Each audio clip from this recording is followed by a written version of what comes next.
Moin zusammen! Ja, es ist heute der 2. November. Man glaubt es kaum, es hat fast 20 Grad. Ich habe gerade noch mal gemäht mit dem Handspindelmäher und bin richtig ins Schwitzen gekommen. Das sind doch wirklich ungewöhnliche Temperaturen für diese Jahreszeit.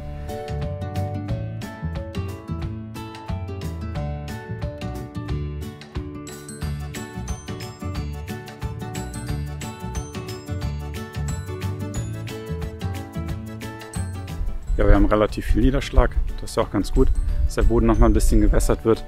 Und die hohen Temperaturen bewirken natürlich auch, dass der Rasen noch schön wächst. Insofern ist mein Fangkorb auch noch recht voll geworden. Bin ja wieder kreuz und quer gegangen, wie ich das immer mache. Und das ist jetzt schon die zweite Runde gewesen. Und da ist nochmal trotzdem eine ganze Menge runtergekommen. Und ihr seht auch, wie lang das Gras noch ist. Gut, ich habe jetzt auch, glaube ich, 3 Tage nicht gemäht oder so. Aber es ist noch immer ziemlich am Wachsen, das ganze Gras. Der Rasen sieht auch soweit noch ganz okay aus. Der wird jetzt an einigen Stellen schon so ein bisschen hellgrüner, was natürlich nicht so schön ist, aber das für die Jahreszeit auch einfach normal. Dann habe ich hier so ein paar Stellen, wo der Rasen doch ein bisschen braun schon wird. Ich denke, das liegt auch einfach jetzt an den herbstlichen Bedingungen. Es ist nicht mehr so viel Sonnenschein, nicht mehr so viel Licht. Die Blätter von den Bäumen werden ja genauso gelb. Da hat es ein paar grüne und ein paar gelbe dazwischen. Und ich denke, das Gleiche ist hier beim Rasen einfach auch zu erkennen. Aber ich lasse mich auch gerne eines Besseren belehren, falls irgendjemand sagt, das ist ein Pilz oder ich habe zu tief gemäht.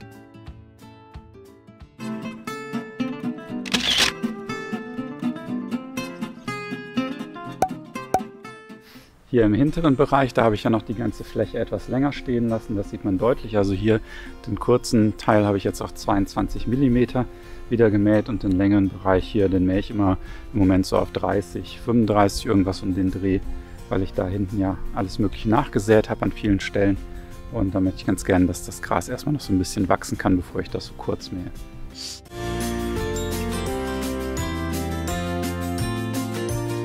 Nachwachsen bin ich auch noch nicht ganz so zufrieden. Also man sieht schon, ja, hier sind so ein paar neue Grashalme, die hier zwischendurch kommen. Aber das habe ich mir doch ein bisschen dichter gewünscht. Der Boden ist eigentlich noch relativ warm. Aber es gibt doch ein paar Stellen hier, wo ich immer Probleme eigentlich habe. Da kommen zwar neue zwischendurch, aber doch relativ wenig. Hier ist mal relativ viel. Gut, da muss ich einfach noch mal ein bisschen abwarten und vielleicht im Frühjahr dann noch mal rangehen. So, was ich aber jetzt noch machen wollte, weil es halt so schön warm ist noch mal einen neuen Dünger testen. Und zwar habe ich mir einen neuen Langzeitdünger besorgt und den zeige ich euch jetzt einmal. Dann werde ich den noch einmal verteilen. Jetzt sagen wahrscheinlich viele, das ist ein bisschen spät, aber ich habe ja auch schon gedüngt. Und dadurch, dass es jetzt einfach noch so warm ist und noch immer kein Frost angesagt ist und der Boden noch so warm ist, habe ich mir überlegt, gebe ich noch mal ein bisschen was drauf. Schaden kann es auf jeden Fall nicht. Im Zweifelsfall ist der Dünger verloren und kann vom Rasen nicht mehr aufgenommen werden, falls es jetzt doch schneller kühl werden sollte. So, was habe ich mir jetzt hier besorgt? Das ist die Compo Expert Variante eines Düngers. Und zwar das Basatop Fair. Fair steht hier in dem Fall für eine Fairway Düngermischung, also extra für eine Fairway Rasensaat. Das soll bedeuten, dass das für Rasen ist, den man auch schön kurz, schön tief mähen kann. Und das hat mich doch mal interessiert, ob das einen Unterschied macht zur anderen Düngung. Das ist auch wieder ein teilweise umhüllter, stickstoffbasierter Dünger. Das heißt, ungefähr 50% können sofort abgegeben werden und ungefähr 50% werden über die nächsten Wochen dann an den Boden und den Rasen abgegeben. Das ist ein NPK-Volldünger, 25% Stickstoff, 5% Phosphat und 8% Kalium. Von der Menge her soll man hier ein bisschen weniger nehmen. Der andere Dünger, der war ja immer so 30 bis 40 Milligramm pro Quadratmeter. Bei diesem hier soll man nur so 20 bis 25 Milligramm nehmen. Und die Verpackungsgröße ist ja auch größer, wenn mich nicht alles täuscht. Das sind, glaube ich, 25 Kilo hier und bei dem anderen waren es 20 Kilo. Ein bisschen günstiger ist er auch noch als der, den ich vorher hatte. Also ich bin ganz optimistisch, dass das eine gute Wahl war. So, jetzt machen wir den einmal auf hier und gucken uns den mal an. Oh ja. Sehr hübsch. Der hat weiße und blaue Körnchen. Das ist farblich schon mal ganz nett anzuschauen.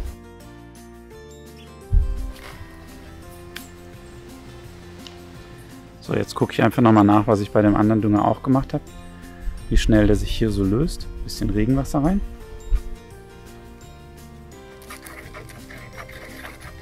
Ja, also der hier löst sich sofort auf. Schwimmt ein bisschen. Hier löst sich auch sofort etwas. Aber ich würde sagen deutlich weniger. So, ein bisschen mehr noch. Und dann tun wir da mal so ein paar Krümelchen rein. Und dann schauen wir gleich mal, wie gut die sich auflösen.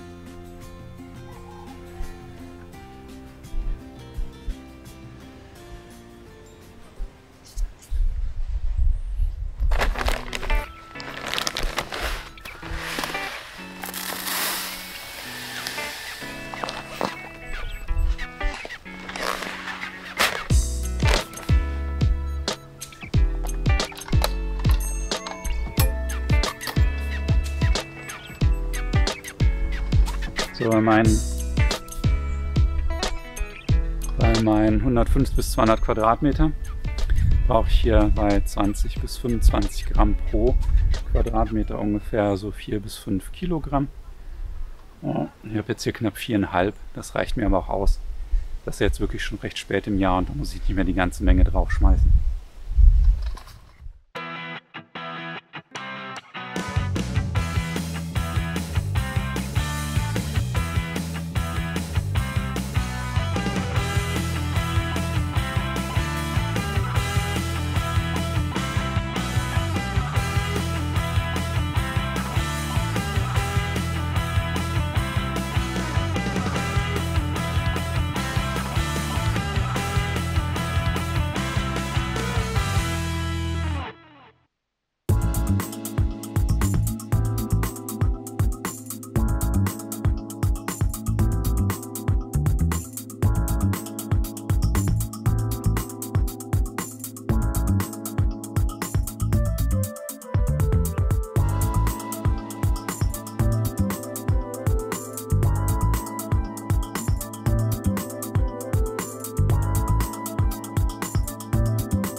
So, das war's schon. Die Granulierung ist ein bisschen kleiner, das ist ein bisschen feinkörniger, deswegen ging das jetzt ein bisschen schneller alles. Das ist halt auch eine kleinere Menge. Vorher hatte ich ja so 8 Kilo, jetzt habe ich so 4,5, 5 Kilo. Ich habe auch die Öffnung ein bisschen kleiner eingestellt. Ich gehe ja normalerweise gerne mehrmals quer und längs, um eine Überdüngung an einer bestimmten Stelle zu vermeiden. Und jetzt hat es noch so für 1,5, 2 Runden knapp gereicht. Das ist aber auch ganz in Ordnung jetzt. So, dann werfen wir nochmal einen Blick hier auf den Dünger. Ah ja, jetzt kann man sehen, dass sich ein bisschen was löst. Vor allem von dem blauen. Dann würde ich einfach mal vermuten, dass der weiße Bestandteil der mit der Ummantelung ist. Der ist ja auch ein bisschen dicker. Und der blaue Bestandteil der schnelllösliche. Das schwimmt ja auch so ein bisschen oben rum, das weiße Zeug. Das spricht ja auch noch dafür, dass da irgendwie ein bisschen Luft oder so eingeschlossen ist. Vielleicht beim Ummantelungsprozess. Ja, also das Blaue verschwindet hier fast komplett. Das Weiße bleibt übrig. Und das ist dann das, was sich über die Wochen noch weiter löst und weiterhin noch Nährstoffe an den Boden kontinuierlich abgibt. So, jetzt wird es schon ganz düster hier. Ist auch die ganze Zeit schon sehr windig.